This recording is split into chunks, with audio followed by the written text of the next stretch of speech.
Oi, I'm in Perth with Electric Mary frontman Rusty. Welcome and thanks very much for your time, mate. I know you're really busy. Thank you, brother. At least you didn't call me Venom. Did this morning. It's a beard thing. That's a beard thing, yeah. Sorry, Venom. Hey, you're not supposed to say sorry to him. Fuck it. Will you let us swear here? Absolutely, mate. It's the Bogan show. Ah, nice. Well, I don't look very Bougainvillea today, actually. I look very South Yarra. Classic look. Yeah. Anyway, Rusty, I was just wondering whether you could just let us know how Electric Mary formed, the five of you, how you all got together. The five of us have actually been together only for just over a couple of years. Alex is our newest member. He joined from a band called Bug Dust, another rock and roll band from Australia, yeah.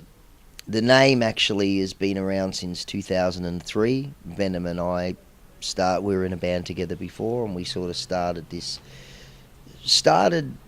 band to actually go back to our youth and just make a band that we had fun with, not, try to get a deal or get on the radio or any of that stuff. Not chase our tail, just make a band that we had fun with, see if we could build the mountain that people would come to. And gradually they have. Yeah. Yeah. Well, we saw you last night, Rusty, and you guys were having fun, mate, on stage. You're going off, eh? Smoke on the water. Lucky we didn't do that. I did it the other when we played in Melbourne. I think it was Melbourne, maybe Newcastle. I did a couple of just 2 words. I went, "You lazy," like that, right? And Alex just looked at me. He's like, "You're not going to sing their song, man," because when we do "Crash Down on Your Head," which we played last night, I did the sing along part. Normally I sing lazy first. You lazy, okay. stay in bed, Yeah. lazy. Yeah, and so I did it as a bit of a joke, and I thought, yeah, let's not get kicked off the tour just yet. Oh, it's the last one. Yeah, I could have done it last night. Yeah. Anyway, Dave and I, we've been listening to Down to the Bone for quite a while now. It's a bloody absolute killer album with no dud tracks. No filler, all killer. Yeah, absolutely, all meat, all meat, mate. There is some potatoes in there. Well, we didn't notice it, mate. It must have been the gravy on top. No greens. Have Yeah.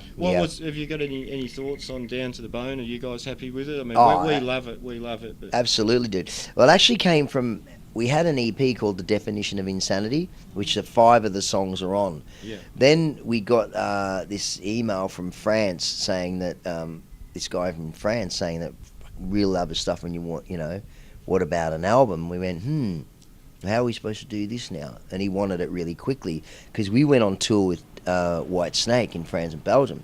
So we went and we had some new songs that we recorded, and we joined them together and made an album, which is Down to the Bone. Yeah. Then the English come on board, and they wanted extra songs, so they wanted 13, so we had to do another 2. So there's actually 3 Down to the Bones. Okay. French version, English version, and the Bogan version. We like the Bogan version. Yeah, it's the Bougainvillea. That's the one you know. That's it. That's the one we love. Yeah. All right. Just regarding your music, there, Rusty. Like I think of Electric Mary. I think Paul Rodgers. I think ZZ Top. I think Led Zepp. Even Bond. You see ZZ Top, or you think ZZ Top? I see ZZ Top with the beard. Yeah. No, but I mean, I'm sure comparisons jump up a lot. Do you ever get tired of the comparisons, Rusty? Not at all, mate. Look, absolutely.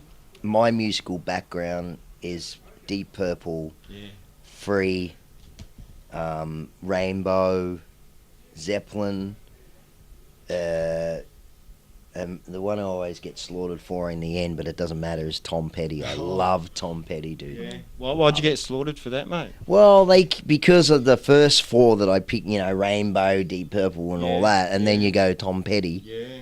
But I'm also a huge Queen fan. Yeah. And a Cheap Trick fan as well too. Nice, yeah. So look, I had a conversation with Roger Glover last night while we're doing the solos in Crashdown, right? And I said to him, I really appreciate it. We're a part of, you're a part of our DNA. It's awesome. And he goes, he said, yeah, that's all right. We all steal from somewhere. And I went, No, we're stealing. I'm just saying that, you know, your Yeah. music is really good and it's influenced us. He goes, it's all right, mate. We all steal from somewhere. And I'm like, no, we didn't steal from you. I started like, no, we didn't steal from you, mate. But he was cool. He said, I've got to go. I said, no worries. Thanks, Roger. He was a beautiful man, actually. Really Yeah. cool, yeah. Yeah, I'm sure. Yeah. And Ian, I met my favourite musician on the planet, which is Ian Pace. Yeah. Funnily enough, get this, his son's girlfriend's sister lives next door to me. And I only found it out the day before we went on tour. His son. His son's girlfriend is Okay. English. Oh wow. Her sister lives next door to me. Oh, Directly wow. next door to me. And Yeah. you live in Melbourne? Is I it? live in Melbourne, Oh, yes. Wow. Small world, but I'd hate to paint it. Absolutely, Yeah. mate. Absolutely. Just getting back to the stage there, Rusty. What's it like wielding the power, mate? Like you've got the audience in the palm of your hand. What's that like?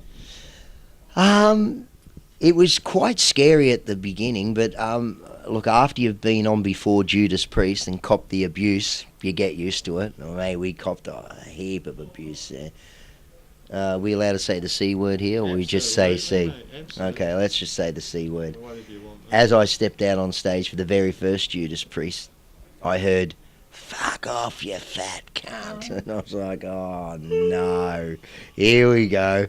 But in the end, we won a lot of their punters, man, you know. Look, when it's Judas Priest or AC/DC or any of those bands, with the younger audience, they're harder to win over because they're still living in that, this is who we follow.